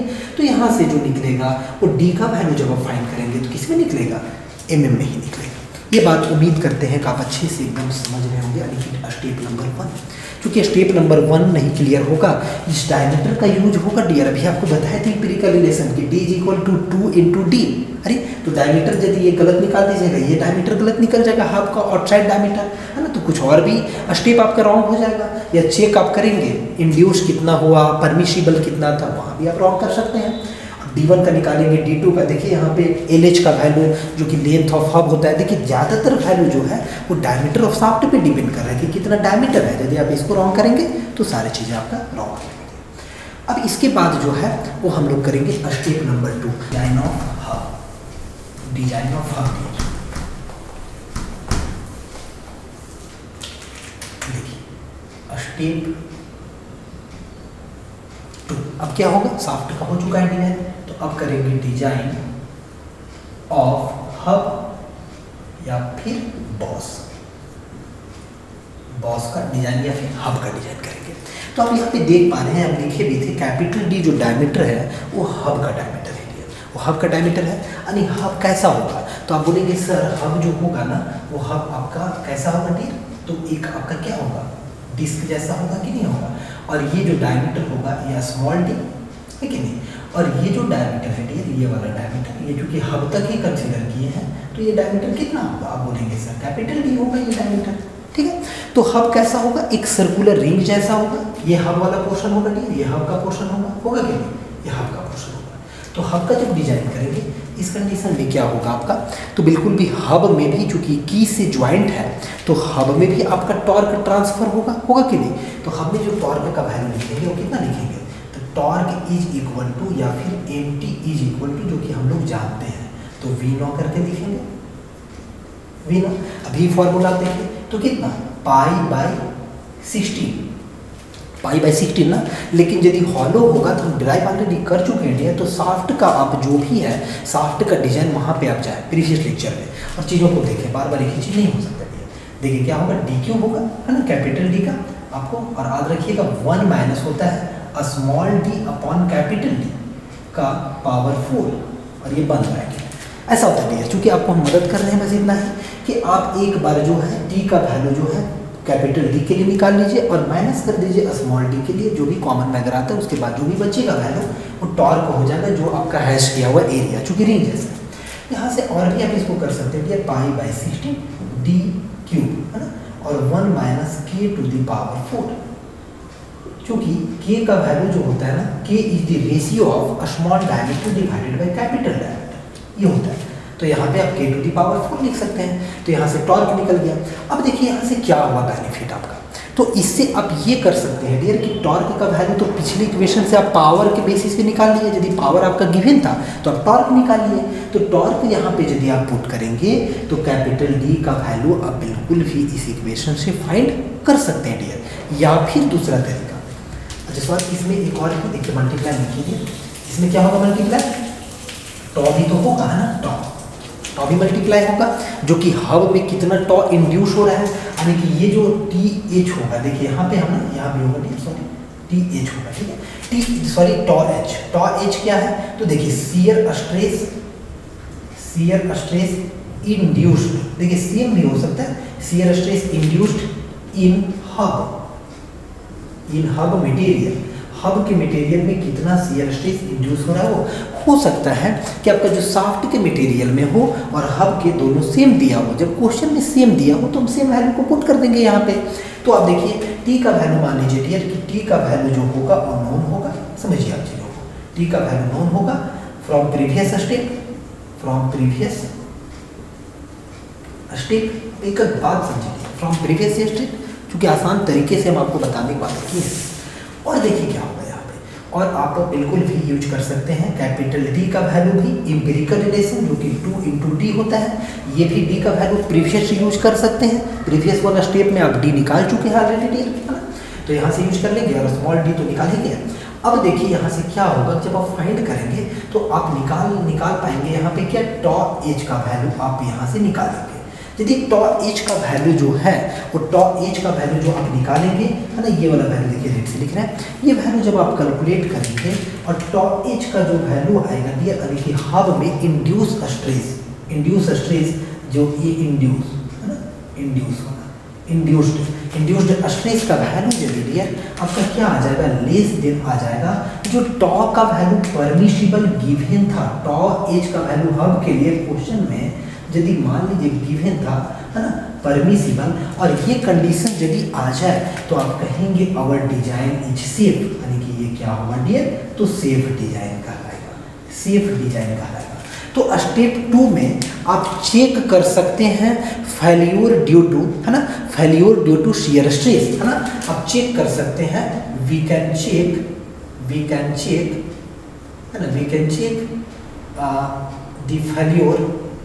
the failure due to shear stress, हम लोग चेक कर सकते हैं। यदि जो भी वैल्यू यहाँ से निकाले हम टॉ एच का वैल्यू यदि लेस नहीं होता, जो गिवन होगा, क्वेश्चन में गिवन रहता है, ये गिवन होगा कि परमिट करेगा हब जो आपका 100 मेगापास्कल का शियर स्ट्रेस, है ना, और यदि आपका इंड्यूस हो गया 110 मेगापास्कल, तो बिल्कुल भी ये जो कैपिटल डी का डायमेंशंस आप जो एम्पिरिकल यूज किए हैं और भी डेटा जो यूज किए हैं वो आपका रॉन्ग है, या तो फिर कहे तो विद इन परमिसिबल डेटा नहीं है। जैसे टॉर्क का वैल्यू आप पुट किए हैं, तो टॉर्क का वैल्यू बिल्कुल भी विद इन नहीं पुट किए हैं, यानी कि ये ज़्यादा पुट कर दिए हैं, ठीक है। तो चीज़ों को आप फिर से चेक करेंगे, रीचेक, और चीज़ों को रिजॉल्व करेंगे। और यदि ये इंड्यूस्ड वैल्यू परमिसिबल से कम आ गया तो आप मुस्कुरा देंगे डियर कि हाँ इसका मतलब कि जो भी हम हब का डायमेंशंस कैलकुलेट किए हैं d is equal to 2d बिल्कुल 100% सही है। यदि इसी टाइप से हम बिल्कुल भी डिजाइन को करेंगे तो हब का failure due to shear stress कभी नहीं होगा, क्योंकि induce stress is less than the permissible value which is given in the question. Okay, तो अब इसके बाद जो नेक्स्ट स्टेप होने वाला है डियर, वो नेक्स्ट स्टेप आपका क्या होगा। तो अब देखिए हब के केस में क्या है, तो डिजाइन और हब और बॉस में क्या है, लेंथ का भी जरूरत पड़ेगा। तो लेंथ ऑफ हब जो होता है ना वो कितना होता है, तो आपको बता चुके हैं, जैसे कि डायग्राम में भी लिखा हुआ 1.5 times D diameter, 1.5 times D diameter. अब जो नेक्स्ट स्टेप होगा डियर वो कौन सा स्टेप होगा आपका, तो डिजाइन ऑफ की। तो चलिए अब देखते हैं डियर डिजाइन ऑफ की डियर, डिजाइन ऑफ की।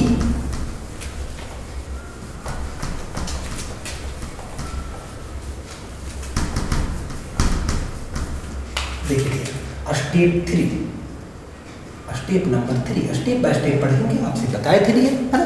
तो डिजाइन ऑफ की, डिजाइन ऑफ की। जब की का डिजाइन करेंगे मेरे प्यारे बच्चे, तो की का डिजाइन कैसे होगा, तो की यहाँ पे हम लोग जो मान लिए हैं कि बिल्कुल भी संख की यूज किया जा रहा है। आपको बताए थे कि मेजॉरिटी एप्लीकेशन में संख की ही यूज होता है, संख की, ठीक है, संख की यूज किया। तो जब संख की होगा तो संख की का डिजाइन तो ऑलरेडी हम प्रीवियस लेक्चर में पढ़ चुके हैं, तो जिन बच्चों को डेरिवेशन चाहिए वो आप प्रीवियस लेक्चर से फॉलो करें। तो इसमें की का डिजाइन में क्या होता है कि हम लेट कर लिए, देखिए लेट कर लिए हैं कि जो की इंसर्ट किया हुआ ना, ऑब्वियस है डियर, आप सोचिए ना जितना हब होगा ना वो पूरे में हब में ही इंसर्ट करेंगे, है ना, हब में इंसर्ट करेंगे। तो हब में जब इंसर्ट करेंगे डियर की को, तो इसका मतलब कितना होगा कि लेंथ जो होगा एल हम मान लिए हैं लेंथ की का, तो एल जो होगा एल एच के बराबर होगा। ये कितना है, तो 1.5 टाइम्स डायमीटर, ये ब्रेक, ये एल को हम मान लिए हैं डियर लेंथ ऑफ की, किसका लेंथ, तो लेंथ ऑफ की जो कि हब का लेंथ के बराबर होगा, जो 1.5 times the diameter of the shaft. तो जब इतना ये मान लिए, आपको आर भी बता देते हैं, बी जो हम यूज किए हैं यहाँ पे वो विड्थ ऑफ की के लिए, मान लीजिए विड्थ आपका, और टी जो है डियर, टी हम यहाँ पे फिर से एक यूज कर रहे हैं वो की के लिए, ठीक है। टी जो यहाँ पे जो आपको दिखेगा वो की का होगा। चलिए आपको कोई प्रॉब्लम होगा उससे बढ़िया है टी के ले दिए, टी के क्या है, तो आपको थिकनेस, चूंकि टी हम एक और यूज कर चुके हैं, थिकनेस ऑफ क्या है, थिकनेस ऑफ की डियर, कंफ्यूजन में नहीं आना है, थिकनेस ऑफ की आप अपने अकॉर्डिंग चीज़ों को अब डायमेंशंस को एज्यूम कर सकते हैं। जब ऐसा होगा, अब ऑलरेडी फर्स्ट स्टेप में टॉर्क का वैल्यू बाय यूजिंग पावर, है ना, which is delivered by the engine या मशीन, है ना, वो आप बिल्कुल भी वहाँ से पावर की मदद से आप टॉर्क का वैल्यू फाइंड कर सकें मेरे प्यारे स्टूडेंट। तो जब टॉर्क का वैल्यू फाइंड किए हैं तो देखिए इसका दो कंसीडरेशन होता है ना, बाय कंसीडरिंग यदि बात करेंगे आप, दो कंसीडरेशन से आप डिजाइन किए थे, तो बाय कंसीडरिंग शियर फेल्योर यदि करें, शियर फेल्योर, तो शियर फेल्योर के केस में जो आया था वो आपका क्या आया था, तो शियर फेल्योर में आप कहेंगे सर आया था tau is equal to where, tau is your shear stress induced in the key, है ना, की में इंड्यूस हो रहा है उसका बात कर रहे हैं। तो टॉ जो होगा वो टॉ कितना होगा, तो टॉ का वैल्यू निकाले थे डियर 2mt, mt टॉर्क एक ही है, टॉर्क या ट्विस्टिंग मोमेंट, कंफ्यूजन में नहीं आना। और डायमेंशंस का ख्याल रखना है, बिल्कुल सॉरी यूनिट का भी ख्याल रखना है कि आप mm में ले रहे हैं, मीटर में ले रहे हैं, क्या में एकदम एक प्रॉपर वैल्यू को, नहीं तो रॉन्ग हो जाएगा सब चीज़ का। अब उसके बाद क्या होता है, तो होता है dBl, ठीक है, dBl यहाँ से, तो L और LH दोनों बराबर है, D जो है यहाँ पे D, अब देखिए यहाँ पे लिख देते हैं, जो D है आपका वो डाया है, डाया ऑफ शाफ्ट, ये बात याद रखिएगा कि डायमीटर किसका है, शाफ्ट का। B के बारे में पता ही है, L के बारे में पता ही कि लेंथ ऑफ की है, तो यहाँ से हो जाएगा। यहाँ से देखिए आप क्या कर सकते हैं, D का जो वैल्यू, सॉरी B का जो वैल्यू होता है ना इंपिरिकल रिलेशन, वो B का वैल्यू कितना होता है, तो आप कहेंगे सर D/4 होता है, और T थिकनेस का वैल्यू कितना होता है, तो T/6 होता है इन केस ऑफ रेक्टेंगुलर। तो रेक्टेंगुलर ही मोस्टली यूज करते हैं, ये भी बात प्रीवियस लेक्चर में बता चुके हैं डियर, है ना। तो चलिए इतना, अब यहाँ पे यदि आप यूज करेंगे ये सब डायमेंशंस को, बिल्कुल भी एल को भी आप यूज कर लेंगे 1.5D, यानी सारा वैल्यू आपका नोन हो गया। जब सारा वैल्यू नोन हो गया डियर, एमटी का वैल्यू जो है वो भी आप प्रीवियस स्टेप से यूज करेंगे। तो यहाँ से आप फाइंड कर सकते हैं कि टॉ जो so from this step we can check, देखिए समझिए चीजों, आपको डायमेंशंस निकालने का जरूरत नहीं है, we can check that the design is safe or not, the design of की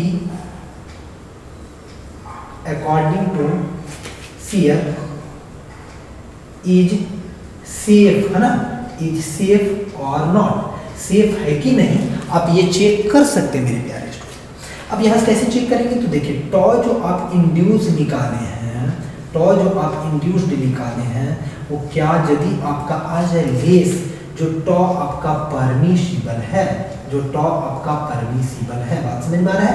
अब ये टॉ का वैल्यू की में यदि नहीं गिवन हो तो जो शाफ्ट में टॉ का वैल्यू होगा उसी वैल्यू को एक्चुअली में लेंगे हम लोग नियर, जो शाफ्ट में रहेगा। तो यदि इस तरीके से होगा कि सपोज इंड्यूस हुआ तो ये डिजाइन क्या होगा, मस्ट सेफ डिजाइन कहलाएगा। 100% डिजाइन, इसका मतलब क्या हुआ, सेफ हुआ डिजाइन हमारा। अब देखिए शियर फेल्यूर भी कंसीडर करते हैं।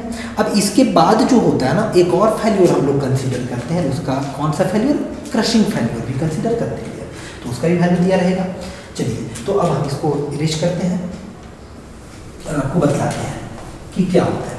तो देखिए बाय कंसीडरिंग दी क्रशिंग फेल्यूर, नेक्स्ट हम देखें बाय कंसीडरिंग दी क्रशिंग फेल्यूर। हम ये ऐसा कंसीडर किए तो इसके लिए भी आप चेक कर सकते हैं डियर।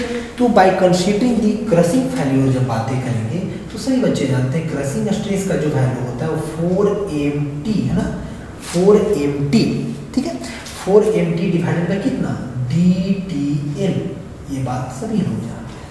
अब देखिए t जो यहाँ पे यूज किए, यहाँ पे tk लिख देंगे डियर, tk, ठीक है, और t का वैल्यू कितना होता है, d/6 होता है, सभी लोग जानते हैं। अब यहाँ से भी अब सारा वैल्यू आपका नोन हो गया डियर, क्योंकि d के फॉर्म में लिखेंगे तो सारा वैल्यू नोन हो गया।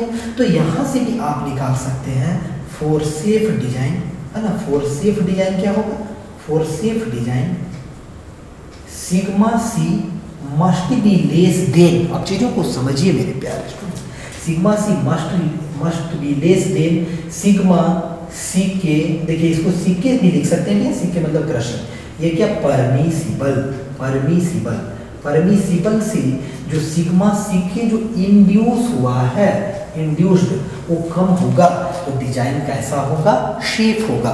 Otherwise your key will fail in case of crushing, है ना, फेल कर जाएगा dear in case of crushing. तो आप समझ रहे हैं चीज़ों को। यदि डायमेंशन सारा आप यूज कर लिए bye knowing the empirical relations, तो आप क्या कर सकते हैं, चेक कर सकते हैं बिल्कुल भी। यदि आप एम्पेरिकल से चेक कर सकते हैं ना कि ठीक है हम डायमेंशन यदि एम्पेरिकल से लिए सही यदि आप लिए होंगे डायमेंशन, तो बिल्कुल भी जो आएगा, जो वैल्यू आएगा डियर वो विद इन परमिसिबल वैल्यू आएगा, यानी कि डिजाइन क्या होगा, शेप होगा आपका। चलिए तो नेक्स्ट स्टेप, इसके बाद जो नेक्स्ट स्टेप होगा डियर वो नेक्स्ट स्टेप अब डिस्कस करते हैं, है ना, कि डिजाइन जो करेंगे। अब इसके बाद नेक्स्ट स्टेप होगा डियर, तो सी स्टेप नंबर क्या डियर, तो स्टेप नंबर 4, ठीक है, स्टेप 4 डियर, डिजाइन ऑफ किसका डिजाइन डियर, तो डिजाइन ऑफ फ्लैंज बच गया आपका, डिजाइन ऑफ फ्लैंज। तो डिजाइन ऑफ फ्लैंज में हम लोग क्या करेंगे, तो देखिए डिजाइन ऑफ फ्लैंज में यदि बात करें तो कुछ इंपेरिकल रिलेशंस आप जान रहे हैं, कुछ इंपेरिकल रिलेशंस को लिखिए। फ्लैंज का इंपेरिकल रिलेशंस क्या होता है, तो फ्लैंज में आप कह सकते हैं जैसे फ्लैंज और बॉस का तो वही हो गया, तो d = जो होता है, अब क्या होता है समझ रहे हैं, यहाँ से डायमेंशन लिखे हैं 2 × d होता है। और फिर यदि बातें करें तो फ्लैंज का बात करें तो d2 का जो वैल्यू होता है d2 का वो कितना होता है, तो d2 का होता है 4d + 2t1। और ये बातें करें तो t जो थिकनेस होता है वो कितना होता है, तो 0.5 × t। यदि बात करें t1 का, है ना, जो इसका थिकनेस होता है कितना होगा, 0.25 t। इस टाइप से ढेरों सारा इंपेरिकल से रिलेशन है डियर। तो बाय यूजिंग इंपेरिकल रिलेशंस आप डायमेंशंस को यहाँ से फाइंड कर सकते हैं। अब जब डायमेंशंस फाइंड करेंगे तो क्या होगा, अब देखिए समझिए चीज़ों को। फ्लैंज का डिजाइन करना बच्चे, तो फ्लैंज में क्या होगा, फ्लैंज किस पे है, तो पहले तो हब है जिसका डायमेंशंस d है, कैपिटल D हब का डायमीटर है।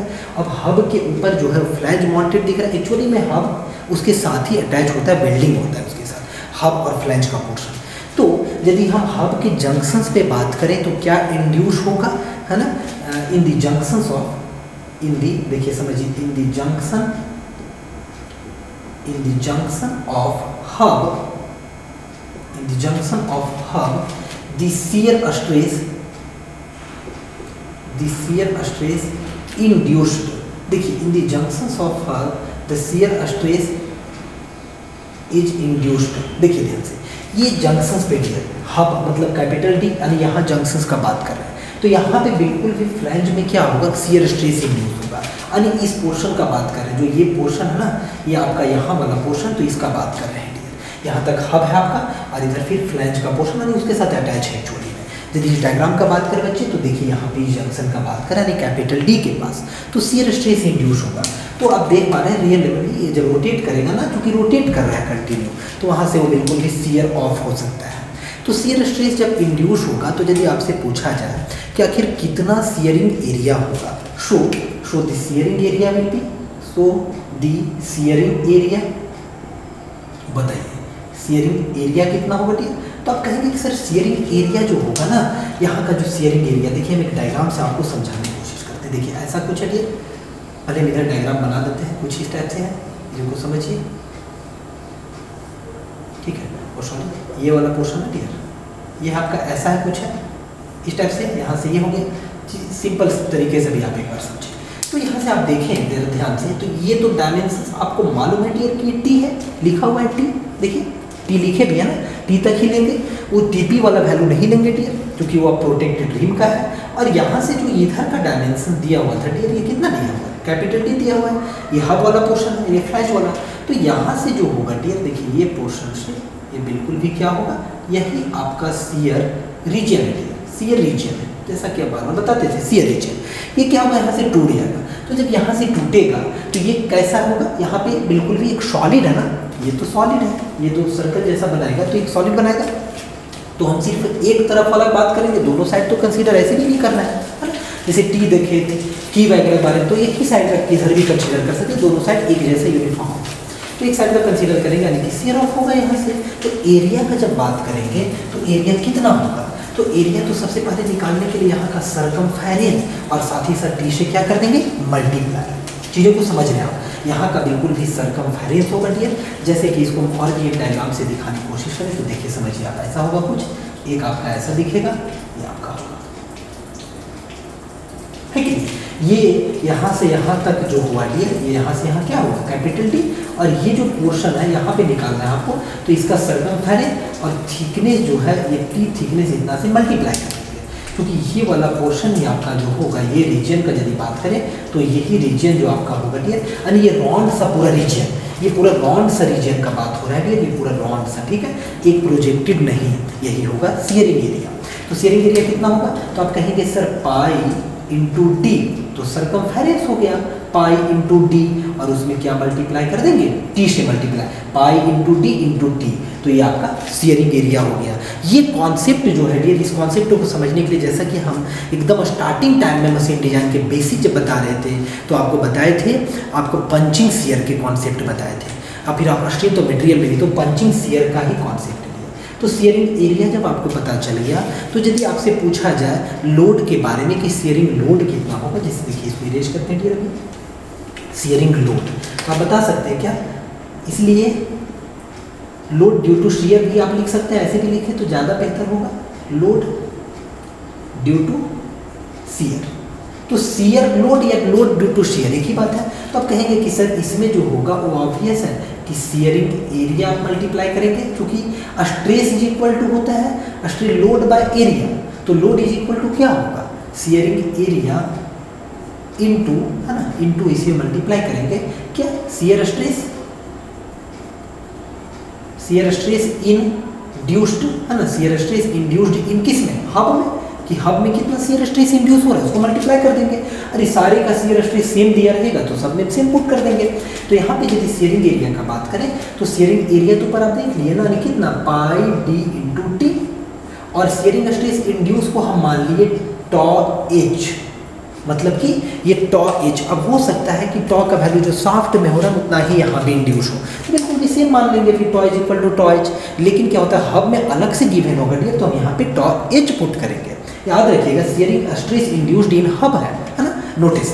तो यहाँ लोड का वैल्यू आपको पता चल गया, यानी ये जो भी वैल्यू आएगा न्यूटन किलो न्यूटन में आएगा डियर, है ना। इसका जब यूनिट का बात करें तो ऑब्वियस है डियर कि न्यूटन या फिर किलो न्यूटन में आएगा, क्योंकि लोड आप निकाल रहे हैं, न्यूटन नहीं है एक्चुअली आएगा। अब जैसा डायमेंशंस रखेंगे तो न्यूटन या किलो न्यूटन में ये वैल्यू आपका आ चुका है। अब जब ये वैल्यू आ गया डियर, अब आप क्या कर सकते हैं, तो देखिए हेंस यदि आप, क्योंकि आपको टॉर्क मालूम है डियर, तो उस पर आपको लाना पड़ेगा तभी आप कुछ कर सकते हैं। लोड नहीं मालूम है तो टॉर्क के लिए आप क्या करेंगे, जैसे आपको टॉर्क निकालना है तो आप बोलेंगे कि शियरिंग लोड इनटू, है ना, ये कर सकते हैं। तो आपसे यदि हम बोले कि टॉर्क इज इक्वल टू, है ना, टॉर्क यानी कि टी या फिर एम टी, तो टी या एम टी का वैल्यू कैसे निकालेंगे आप, तो टॉर्क कैसे निकालते हैं। सपोज कीजिए शियर एरिया पे शियर लोड जो है आपका, यानी कि जो एरिया था उस पर शियरिंग लोड जो है, देखिए लोड ड्यू टू शियर वो इतना वैल्यू है, जो भी वैल्यू आया है देखिए इतना वैल्यू है आपका, है ना।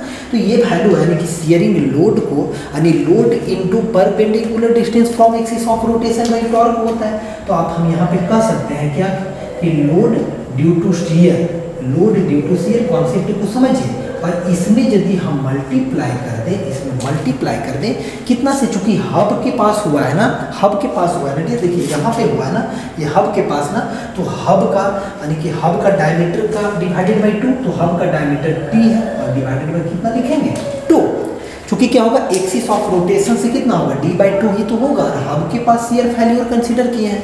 तो यहाँ से अब आप लिख सकते हैं, जिसको हम लोग अब क्या लिख सकते हैं इसके बाद, तो इसके बाद आप बिल्कुल भी लिख सकते हैं क्या, जो वैल्यू आप निकाले, यानी आप कहेंगे कि सर पाई एक डी और यहाँ पे डी होगा डी, तो कितना हो जाएगा, आप कहेंगे पाई डी स्क्वायर बाई 2 होगा कि नहीं, और इंटू टी इंटू टॉ एच। क्या सभी लोग सहमत हैं।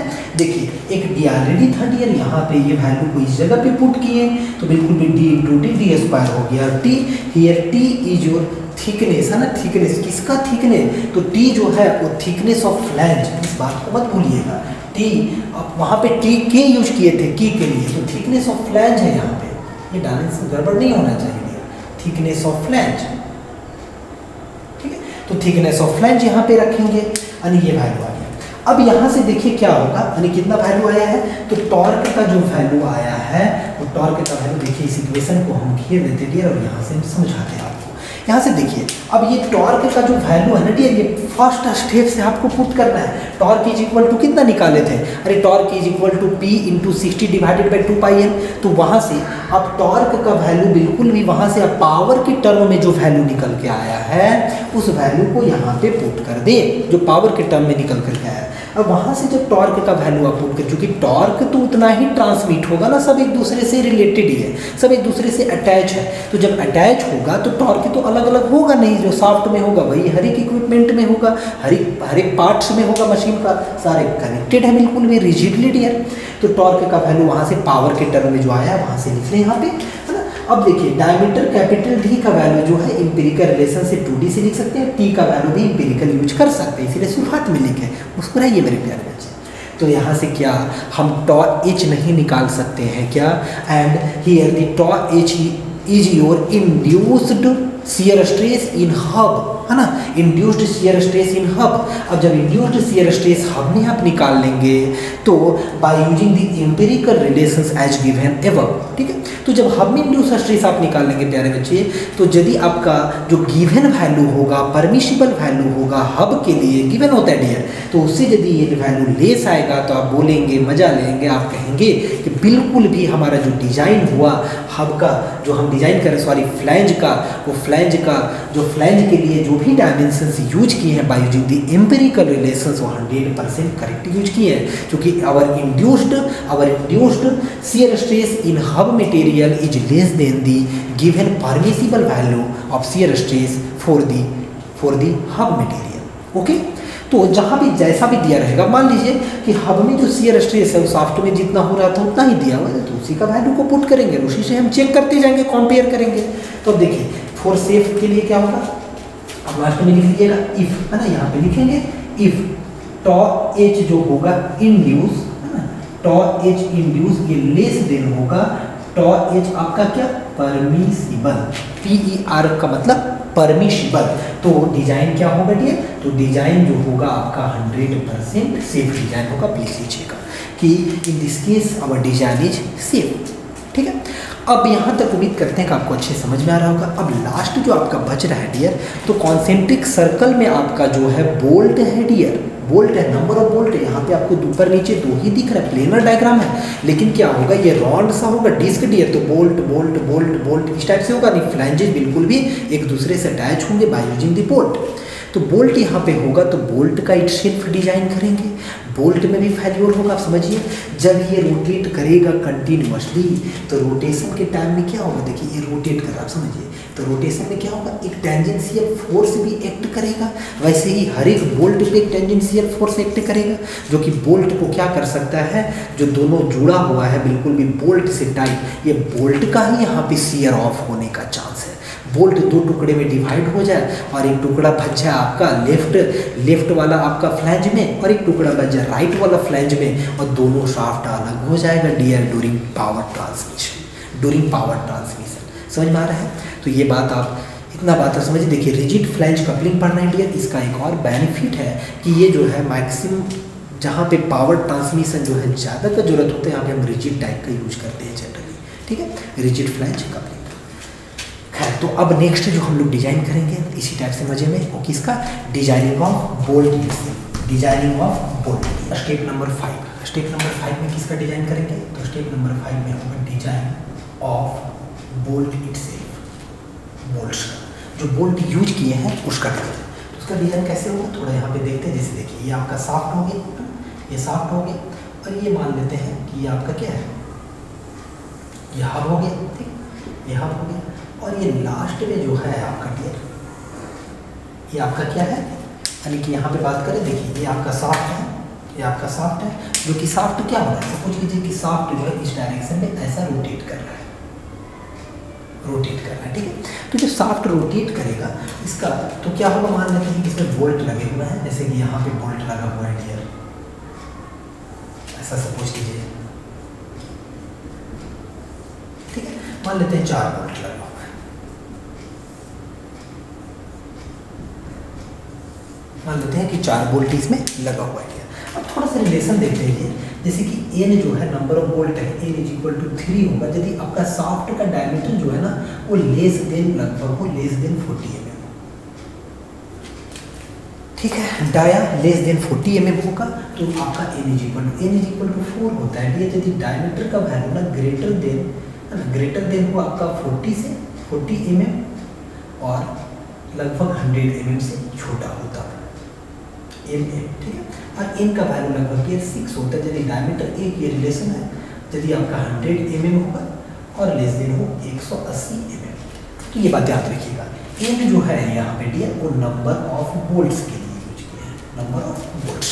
ठीक है, तो यहाँ पे मान लीजिए कि एन इज इक्वल टू 4 यानी कि डायमीटर हम मान लिए 140 के बीच में, इसलिए 4 बोल्ट। आप चाहे तो 6 भी बना सकते हैं। तो यहाँ पे क्या होगा, जब इस डायरेक्शन में घूमेगा तो बिल्कुल भी क्या होगा, चीज़ों को समझिए। इसका इधर से क्रॉस सेक्शन को दिखाया है ना, तो क्या होगा जब ये साफ्ट घूमेगा तो साफ्ट घूमने टाइम में इसमें क्या लगाएगा, देखिए इस टाइप से ये ऐसा घूम रहा है, तो साफ्ट इसके ऊपर क्या लगाएगा, फोर्स लगाएगा। तो ऐसे यहाँ पे भी होगा, ये जब घूमेगा तो इधर से एक्शन करेगा, तो रिएक्शन किधर से होगा, इस डायरेक्शन से क्या होगा, इस पर रिएक्शन होगा कि नहीं, यानी कि इसको हम मान लिए डब्ल्यू को। अब यहाँ से भी ये एक्शन करेगा इधर से, तो इसमें क्या होगा, नीचे से डियर रिएक्शन होगा डब्ल्यू का ही। अब इधर से ये एक्शन करेगा तो इधर से क्या होगा डियर, इसका रिएक्शन को। आप एक्शन को भी दिखा सकते हैं, कोई दिक्कत नहीं। अब ये ऐसा घूम रहा है डियर, तो इसका ऊपर से अब देख पा रहे हैं सभी बच्चे, समझ रहे हैं। अब बोल्ट को ये क्या है कि तोड़ने का कोशिश करेगा, यानी कि मान लीजिए कंसीडरिंग, देखिए ऐसा कर लेते हैं, कंसीडरिंग दी डायरेक्ट, देखिए डायरेक्ट लिखे गया, direct shear stress, considering the direct shear stress induced in bolt material. Bolt material में कैसा हम कंसीडर करिए, डायरेक्ट शियर स्ट्रेस। डायरेक्ट का मतलब होता है जैसे यहाँ पे नॉट टॉर्सनल शियर स्ट्रेस, ऐसा समझिए, नॉट टॉर्सनल शियर स्ट्रेस, दोनों का अंतर है, तो नॉट टॉर्सनल शियर स्ट्रेस। यहाँ पे टॉर्सनल शियर स्ट्रेस नहीं, डायरेक्ट शियर स्ट्रेस। तो बोल्ट का जो डायमीटर होता था डियर, वो बोल्ट का डायमीटर कितना, तो बोल्ट का डायमीटर D1 कंसीडर किए थे। तो यदि डायरेक्ट शियर स्ट्रेस, तो आप टॉ का वैल्यू लिख सकते हैं क्या, यानी कि ये डायरेक्ट शियर स्ट्रेस है, डायरेक्ट शियर स्ट्रेस SS। तो डायरेक्ट शियर स्ट्रेस का वैल्यू कितना होता है, आप कहेंगे कि W डिवाइडेड बाय, ठीक है, W डिवाइडेड बाय क्या, एरिया, तो एरिया कितना होगा, तो π/4 D1 का स्क्वायर होगा। ये D1 जो आपका है ये क्या है, तो डायमीटर ऑफ बोल्ट्स है, डायमीटर ऑफ बोल्ट जो कि कैसा डायमीटर है, तो नॉमिनल है, ये बात याद रखेंगे पहले। तो नॉमिनल डायमीटर बोल्ट का, क्योंकि बोल्ट के ऊपर हो कैसा रहा है, तो कुछ इस तरीके का, ये मान लेते हैं कि आपका बोल्ट है, ऐसे समझिए यहाँ पे ये बोल्ट है, तो बोल्ट के ऊपर एक फोर्स लगा है, जैसे कि देखिए W अमाउंट का फोर्स लगा, तो W अमाउंट की वजह से ये बोल्ट क्या हो जाएगा, यहाँ से कट जाएगा, हो सकता है, ठीक है, कट जाएगा बिल्कुल, ये दो टुकड़े में डिवाइड हो जाएगा, ठीक है, और यहाँ से क्या हो जाएगा, ये शियर हो जाएगा, शियर ऑफ हो जाएगा, तो शियर ऑफ हो जाएगा, इसीलिए डायरेक्ट शियर स्ट्रेस। तो डायरेक्ट शियर स्ट्रेस यदि हम यहाँ से निकालें कि लोड जो है ईच बोल्ट में कितना है, तो बता सकते हैं क्या, देखिए ऊपर को इरेज करते हैं, कोई दिक्कत नहीं है, ऊपर इरेज करते हैं, आपको बतलाते हैं। अब यहाँ से आप क्या ये बात बतला सकते हैं क्या, कि लोड, इसलिए load in each bolt, load in each bolt, प्रत्येक बोल्ट में कितना लोड लग रहा है, तो लोड में कितना होगा, टॉ है ना, टॉ जो कि बोल्ट का है, टॉ यहाँ पे किसका है, बोल्ट का टॉ है डियर। तो चलिए बी भी आप लिख सकते हैं यहाँ पे, टॉ यहाँ पे याद रहे कि टॉ जो है वो बोल्ट में जो डेवलप हो रहा है उसी का बोल्ट का ही हम लोग यहाँ पे टॉ कंसीडर करेंगे। तो टॉ का वैल्यू क्या, तो W का वैल्यू यहाँ से निकालेंगे ना, लोड का मतलब W, तो कितना होगा, टॉ π/4 D1 का स्क्वायर। सो क्या आप ऐसा लिख सकते हैं क्या, load in a number of bolt, a number of bolts, a number of bolts में कितना होगा, क्योंकि जब एक में इतना होगा तो एन नंबर ऑफ बोल्ट में कितना होगा, तो आप कहेंगे सर एन से मल्टीप्लाई कर दीजिए, एन टॉ π/4 D1 का स्क्वायर, है ना, ये आपका एन नंबर ऑफ बोल्ट्स में लोड का वैल्यू निकल गया। फिर जब लोड का वैल्यू आपका निकल चुका है, तो ये बोल्ट लगा हुआ कहाँ पे है, तो बोल्ट लगा हुआ है, बोल्ट का एक कॉन्सेंट्रिक सर्कल है, यानी कि circle of bolt, diameter of circle of bolt, है ना, जो कितना डायमीटर है, तो D1 डायमीटर है ना, जो पूरा सर्कल में लगा हुआ बोल्ट का, वहाँ का डायमीटर कितना है, यहाँ से यहाँ ये डायमीटर का बात करें तो ये डायमीटर कितना है, जैसे देखिए कैसे, देखिए यहाँ से यहाँ डायरेक्ट ये ऐसे समझिए, ये जो डायमीटर है डियर, तो ये डायमीटर कितना है, यही तो D1 है ना, ऐसे 20 से समझा सकते हैं, 20 से ही है ना, तो ये डायमीटर कितना है, यही तो डायमीटर पूरा D1 है। तो D1 डायमीटर पे आपका पूरा बोल्ट इंस्टॉल्ड है डियर, D1 डायमीटर पे, तो D1 डायमीटर पे हर बोल्ट भी साथ में घूम रहा है कि नहीं, उसी की वजह से तो डायरेक्ट शियर स्ट्रेस आ रहा है। तो बोल्ट साथ में घूम रहा है, तो इसका मतलब टॉर्क भी हर एक बोल्ट में होगा, है ना, तो टॉर्क प्रत्येक बोल्ट में कितना कितना का होगा, 9 अब बात करेंगे, देखिए क्या चीज़ का 9, तो किस चीज़ का बात करेंगे, तो टॉर्क, है ना, torque in N number of bolts, torque, देखिए torque in N number of bolts, इसको अच्छे से कॉपी में लिखेंगे। अब देखिए नीचे वाला को मिटा दीजिए, ये तो पहले ही यूज किए, तो torque n number of bolt में कितना होगा, तो आप कहेंगे कि एन नंबर ऑफ बोल्ट में लोड जितना हुआ है ना, देखिए तो लोड कितना हुआ है, एन π/4 D1 का स्क्वायर, है ना, ये तो लोड हो गया, और लोड में ही सर आप मल्टीप्लाई कर दीजिए, चूंकि टॉर्क निकालने जा रहे हैं ट्विस्टिंग मोमेंट बोल्ट में, एन नंबर ऑफ बोल्ट में, तो क्या होगा, तो बिल्कुल एक्सिस ऑफ रोटेशन तो शाफ्ट वाला ही होगा, तो यानी कि D1 का हाफ से मल्टीप्लाई करेंगे, तो यहाँ कितना मल्टीप्लाई करेंगे, D1 तो यहाँ से देखिए बहुत बढ़िया सा रिजल्ट निकला, T = MT is equal to N π/4 D1 का स्क्वायर D1/2, है ना। ये जो रिलेशन निकल करके आया है, ये इसको आप अच्छे से याद रखिए। ये रिलेशन क्या होगा, तो देखिए यहाँ पे टॉर्क का वैल्यू जो होगा ये नोन होगा, बिल्कुल भी नोन, यानी ये कहाँ से, तो स्टेप 1 से, चीज़ों को समझें, स्टेप 1 से अब लास्ट कर गए, तो स्टेप 1 से टॉर्क का वैल्यू को पुट करेंगे जो पावर में दिया हुआ रहेगा। अब यहाँ से आप नंबर ऑफ बोल्ट्स आपको नोन होगा, तो नंबर ऑफ बोल्ट और D1 का जो वैल्यू है डियर वो D1 का वैल्यू एम्पिरिकल रिलेशंस आप यूज कर लेंगे, है ना, कि D1 का वैल्यू का एम्पिरिकल रिलेशंस आप यूज कर लेंगे, तो वहाँ से D1 का वैल्यू आप फाइंड कर लेंगे, लिख लेंगे। अब यहाँ से आप क्या बिल्कुल भी, अच्छा चलिए D1 का कोई एम्पिरिकल रिलेशंस आपके पास नहीं है, चलिए आपको तो देखिए क्या क्या नोन होगा, ये नोन होगा आपका डियर, एक ये भी क्या होगा डियर, ये भी आपका नोन होगा, ठीक है। और ये D1 जो है इटसेल्फ नोन होगा, क्योंकि D का वैल्यू 2D और D1 का वैल्यू कितना होता है 2 into D, diameter of shaft का 2 टाइम्स, तो ये भी वैल्यू क्या होगा आपका ये नोन होगा। तो अब यहाँ से जो है वो 100% D1 का वैल्यू, जिसको बोल रहे हैं कोर डाया, है ना, कोर डायमीटर किसका, तो कोर डाया ऑफ बोल्ट, इसी को तो बोल रहे हैं, या फिर नॉमिनल, तो क्या फाइंड कर सकते हैं फ्रॉम दिस इक्वेशन। देखिए इक्वेशन को देखिए, इस इक्वेशन से आप इजीली फाइंड कर सकते हैं मेरे प्यारे बच्चे डायमीटर ऑफ बोल्ट, कि नॉमिनल डाया जो है वो बोल्ट का कितना है, बिल्कुल भी आसानी से यहाँ से फाइंड कर सकते हैं, बिल्कुल भी आसानी से, ठीक है। फिर से एक बार इसको बोल्ट वाला बताते हैं, देखिए इस डायग्राम से समझिए आप, ये शाफ्ट आपका रोटेट करेगा, तो शाफ्ट रोटेट करेगा, देखिए समझिए ये शाफ्ट ऐसा रोटेट करेगा, तो बोल्ट जो है आपका बोल्ट, वो बोल्ट भी ऐसा रोटेट करेगा कि नहीं करेगा।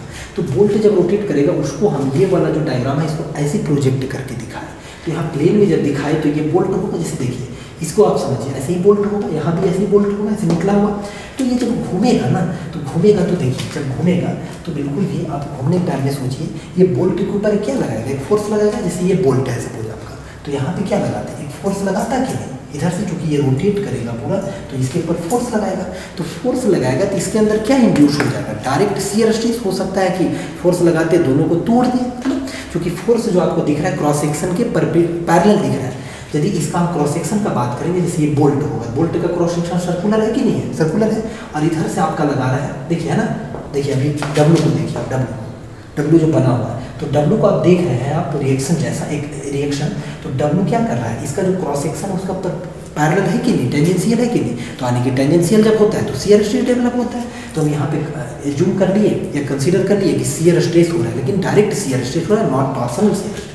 तो एक बोल्ट में होगा, फिर इन नंबर ऑफ बोल्ट में कितना हुआ, है ना, वहाँ से हम लोग शियरिंग लोड निकाल लिया, यानी कि लोड का वैल्यू यानी डब्ल्यू का वैल्यू, जब डब्ल्यू का वैल्यू आपको मालूम हो गया डियर, यानी कि load in number of bolts, जो कि ये है आपका, तो इन नंबर ऑफ बोल्ट में लोड का वैल्यू मालूम हो गया, तो आप क्या नहीं कर सकते हैं, देखिए कौन क्या काम किया है, तो देखिए एक बार और यहाँ समझा देते हैं। जैसे मान लीजिए कि आपके पास ना यहाँ पे इस वैल्यू, यहाँ पे आपका देखिए एक डब्ल्यू है, ठीक है, और यहाँ से यहाँ जो वैल्यू है वो कितना है D1/2, देखिए आप, तो यदि आपसे कोई बोले कि टॉर्क कितना होगा, टॉर्क कितना होगा, तो आप नहीं कहेंगे torque is equal to W × D1/2, तो W in number of bolt का ये है, तो उसमें हम D1/2 से क्या किए, मल्टीप्लाई कर दिए, क्योंकि टॉर्क इज नथिंग बट, ये मोमेंट वगैरह निकालते हैं, टॉर्क निकालते हैं, तो क्या होता है force into perpendicular distance from axis of rotation, मेरे प्यारे स्टूडेंट, ठीक है।